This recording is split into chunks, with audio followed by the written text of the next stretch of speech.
హైదరాబాద్ నలువైపులా అందుబాటులోకి రానున్నాయి టిమ్స్ ఆసుపత్రులు. ఒక్కో దవాఖానాలో 1000 పడకలు, అద్భుతమైన స్పెషాలిటీ వైద్య సేవలు.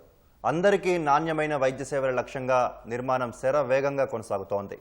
ఎల్బీ నగర్ టిమ్స్ జూన్ నాటికి అందుబాటులోకి తేవాలని భావిస్తున్న సర్కార్ ఆ దిశగా అడుగులు వేస్తోంది. 18 ఎకరాల్లో G+12 ఫ్లోర్లతో భవనాన్ని నిర్మాణం అవుతోంది.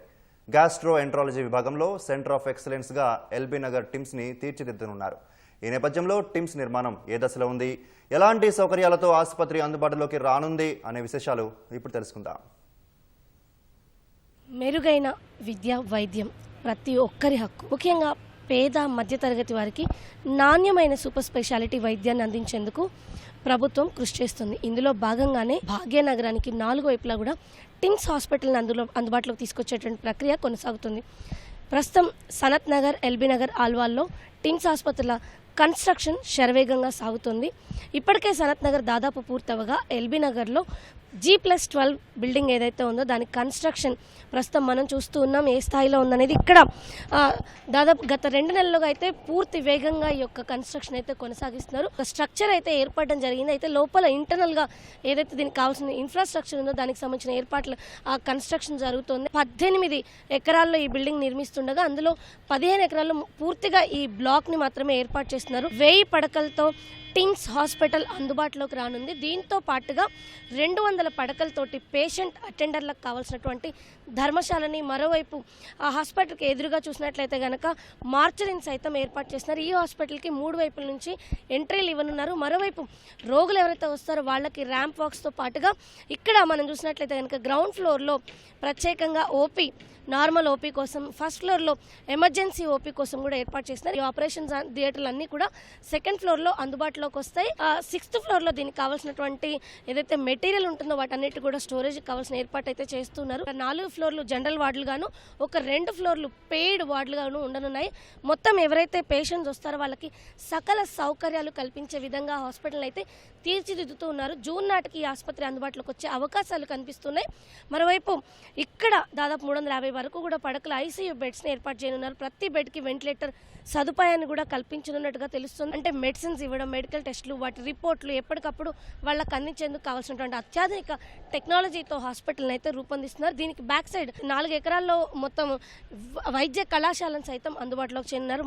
ఏదైతే మహేశ్వరం మెడికల్ కాలేజ్ అని మనం చెప్తున్నాం, ఆ మహేశ్వరం మెడికల్ కాలేజీకి అనుబంధంగా ఈ యొక్క టిమ్స్ ఆసుపత్రి, ఎల్బీ నగర్లో ఉన్నటువంటి టిమ్స్ ఆసుపత్రిని సిద్ధం చేస్తున్నారు. ఇక్కడ గ్యాస్ట్రో ఎంట్రాలజీకి సంబంధించినటువంటి సూపర్ స్పెషాలిటీ దీన్ని, ఈ సెంటర్ని ప్రత్యేకంగా సెంటర్ ఆఫ్ ఎక్సలెంట్గా కూడా తీర్చిదిద్దనున్నారు. మిగతా దాదాపు 23 వైద్య విభాగాలు కూడా ఇక్కడ వైద్య సేవలు అయితే అందించున్నది. అయితే మనం లోపలికి వెళ్ళి చూద్దాం అసలు ఈ హాస్పిటల్ లోపల కన్స్ట్రక్షన్ ఎలా జరుగుతుందో, అదేవిధంగా దీనికి సంబంధించి మరిన్ని సేవలు ఏమేమి అందుబాటులోకి రానున్నాయి, ఎలాంటి సౌకర్యాలు ఉంటాయని తెలిపేందుకు ఇన్ఛార్జిగా ఉన్నటువంటి డాక్టర్ నాగేంద్ర ఉన్నారు. హాస్పిటల్ లోపలికి వెళ్దాం ముందు, తర్వాత ఆయన్ని అడిగి తెలుసుకుందాం. ప్రస్తుతం మనం ఎల్బీ నగర్ టిమ్స్ హాస్పిటల్లో ఉన్నాం. మనతో పాటు ఎల్బీ నగర్ టిమ్స్ హాస్పిటల్ ఇన్ఛార్జిగా ఉన్నటువంటి డాక్టర్ నాగేంద్ర గారు మనతో ఉన్నారు.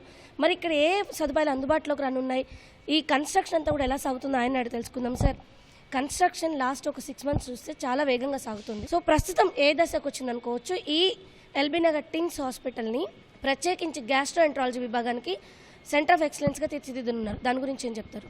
ఈ యొక్క కొత్తపేట హాస్పిటల్ను గ్యాస్ట్రో ఎంట్రాలజీ సూపర్ స్పెషాలిటీగా తీర్చిదిద్దడం జరుగుతుంది. Sanath Nagar cardiology, Alwal neurosurgery, gastroenterology డిపార్ట్మెంట్ను ప్రత్యేకంగా సూపర్ స్పెషలిస్ట్ సర్వీసెస్ అందించడానికి ఉద్దేశించబడింది. దాంతోపాటు టీచింగ్ హాస్పిటల్ కూడా ఇక్కడ అందుబాటులోకి రానున్నది. ఎప్పటికి ఇది అందుబాటులోకి వచ్చే అవకాశం ఉంటుంది? గౌరవ ముఖ్యమంత్రి రేవంత్ రెడ్డి గారి, మా హెల్త్ మినిస్టర్ గారు, రోడ్స్ అండ్ బిల్డింగ్ శాఖ మంత్రి కంటిన్యూస్గా దీని మీద మానిటర్ చేయడం జరుగుతుంది. శరవేగంగా ఈ యొక్క భవన నిర్మాణ పనులు, తర్వాత ఎక్విప్మెంట్ ప్రొక్యూర్మెంట్ కానీ అన్ని రకాల పనులు ఒకటే చాలా తొందరగా జరుగుతుంది. ఇది జూన్ 26 వరకు అందుబాటులోకి రానున్నదని చెప్పి. ఏ విభాగాలు ఇక్కడ అందుబాటులోకి వస్తాయి? ఒకసారి హాస్పిటల్ మొత్తం పూర్తయిన తర్వాత ఎన్ని బెడ్స్తో దీని కన్స్ట్రక్షన్ కొనసాగుతుంది? 23 డిపార్ట్మెంట్లు ఇక్కడ అందుబాటులోకి రానున్నాయి. అందులో బేసిక్ స్పెషాలిటీస్, ఎందుకంటే టీచింగ్ హాస్పిటల్కి అనుబంధంగా ఉంది కాబట్టి బేసిక్ స్పెషాలిటీసు మరియు సూపర్ స్పెషాలిస్ట్ సేవలు అందుబాటులోకి రానున్నవి. మహేశ్వరం మెడికల్ కాలేజ్కి అనుబంధంగా ఇది ఉంటుంది. మరి మెడికల్ కాలేజ్ ఎక్కడ ఏర్పాటు చేస్తున్నారు? ఇది మెడికల్ కాలేజీకి అనుబంధమైనటువంటి హాస్పిటల్గానే ఉంటుంది. ఇదే ప్రిమిసిస్లో ఒక పక్కకు 4.5 ఎకరాలు అందుబాటులో ఉంది. దానిలో మెడికల్ కాలేజీ కన్స్ట్రక్షన్ జరగడం, దీనివల్ల మెడికల్ కాలేజీ హాస్పిటల్ ఒకటే దగ్గర ఉండడం వల్ల పిల్లలకు ట్రైనింగ్ ఫెసిలిటీస్ కానీ తర్వాత కాలేజీలో క్లాసులకు హాస్పిటల్లో కాలేజీలకు అందుబాటులో ఉంటుందని ఇదే ప్రిమిసెస్లో కాలేజీ కూడా స్టార్ట్ చేయడం జరుగుతుంది. ఈ 1000 పడకలకు సంబంధించి ఆపరేషన్ థియేటర్లు ఎన్ని ఉంటాయి, ఐసీయూ బెడ్స్ ఎన్ని ఉంటాయి? ఇక్కడ కూడా 1000 పడకలు ఉంటాయి. ఇందులో 300 బెడ్స్ ఐసీయూ అంటే ప్రత్యేకంగా ఇంటెన్సివ్ కేర్ యూనిట్ 300 అత్యాధునికమైనటువంటి పరికరాలతోటి స్థాపించబడుతుంది. దాంతోపాటు 18 మేజర్ ఆపరేషన్ థియేటర్లు, 8 మైనర్ ఆపరేషన్ థియేటర్లు కూడా ఉంటాయి. దీనివల్ల ఇవి అన్ని స్పెషలిస్టులకు అందుబాటులో థియేటర్స్ కూడా ఉంటాయి. ఇక్కడ కార్పొరేట్ హాస్పిటల్ స్థాయిలో ప్రత్యేకంగా అంటే ఫెసిలిటీస్ ఇక్కడ కొత్తగా అందుబాటులోకి వచ్చేవేంటి? పేషెంట్లకు కావాల్సినటువంటి ఇన్ఫ్రాస్ట్రక్చర్ అంటే బెడ్స్ కానీ తర్వాత రూమ్స్ కానీ ఐసీయూస్ కానీ అన్నీ కూడా కార్పొరేట్కు ధీటుగా అందుబాటులోకి రానున్నవి. దాంతోపాటు అత్యాధునికమైనటువంటి పరికరాలు, తర్వాత MRI machines, 3.5 Tesla MRI machines, cath labs, radiation ఆంకాలజీకి కావాల్సినటువంటి పరికరాలు, ఎక్స్రే మిషన్స్, అన్ని రకాలటువంటి అత్యాధునిక పరికరాలు ఏ కార్పొరేట్ హాస్పిటల్కు తీసిపోనట్టుగా మన ఈ టిమ్స్ హాస్పిటల్ రూపొందించుకున్నది. ఇక్కడ రిపోర్ట్స్ని ఎప్పటికప్పుడు పేషెంట్స్కి అందించడానికి కానివ్వండి, మెడిసిన్ కానివ్వండి, ఇలాంటివి ఇవ్వడానికి ఏదైనా టెక్నాలజీ ఉందా?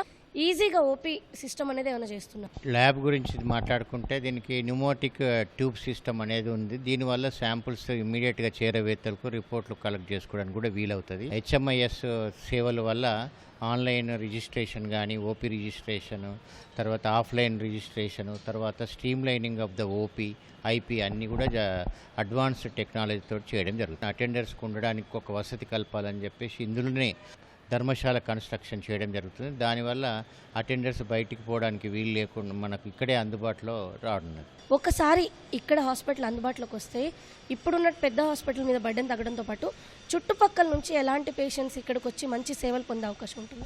ఇది మంచి స్ట్రాటజిక్ లొకేషన్లో ఉంది, విజయవాడ హైవేలో ఉంది. దీంతోపాటు నాగార్జున సాగర్ హైవే కానీ బెంగళూరు హైవే కానీ ఈ చుట్టుపక్కల ఉన్నటువంటి thickly populated LB Nagar, Nagole and Hayath Nagar ఇవన్నీ థిక్లీ పాపులేటెడ్ ఏరియాలో ఒక government hospital, super speciality hospital వచ్చిందంటే మంచి వైద్యం అందుతుంది. ఇది చాలా ఇంపార్టెంట్ ఏరియాలో ఉంది కాబట్టి ప్రజలకు అందుబాటులో ఉంటుంది. సూపర్ స్పెషాలిటీ సేవలు ఇక్కడనే అందుబాటులో ఉండడం వల్ల ఉస్మానియా గాంధీకి బడెన్ తగ్గడం జరుగుతుంది. సూపర్ స్పెషాలిటీ గ్యాస్ట్రోఎంట్రాలజీ కాదు కాబట్టి ఇక్కడ ఆర్గాన్ ట్రాన్స్ప్లాంటేషన్ కూడా సరైనటువంటి సదుపాయాలు కల్పించడం జరుగుతుంది. సో ప్రస్తుతం మనం అయితే 6th ఫ్లోర్లో ఉన్నాం. ఇక్కడ పెయిడ్ రూమ్స్ ఎక్కువగా ఉన్నాయి. హాస్పిటల్లో ఫైర్ సేఫ్టీ కోసం పూర్తి స్థాయిలో చర్యలు అయితే తీసుకుంటున్నారు. ఎందుకంటే ఇంత పెద్ద హాస్పిటల్ ఎలాంటి ఇబ్బంది లేకుండా టెంపరేచర్ స్థాయి పెరిగింది అంటే వెంటనే ఈ సెన్సార్లు వీటిని గుర్తిస్తాయి. ఆ తర్వాత ఇవి ఆటోమేటిక్ యాక్టివేట్ అయ్యి స్ప్రింక్లర్ అంటే వాటర్ని అయితే స్ప్రింకిల్ చేస్తాయి. ఎక్కడ మాన్యువల్గా ఏం చేయాల్సిన అవసరం లేకుండా మొత్తం సెన్సార్ సిస్టమ్తో ఆటోమేటిక్గా అటు ఫైర్ కావచ్చు ఇంకా మిగిలిన సదుపాయాలు అవుతున్నాయి అవన్నీ కూడా ఏర్పాటు చేసిన అది భవిష్యత్తు 100 ఏళ్లను కూడా దృష్టిలో పెట్టుకుని అలాంటి కన్స్ట్రక్షన్ అయితే టిమ్స్ హాస్పిటల్ కొనసాగుతుందని చెప్పొచ్చు. కెమెరా పర్సన్ రమేష్తో రమ్య, ఈటీవీ న్యూస్, హైదరాబాద్.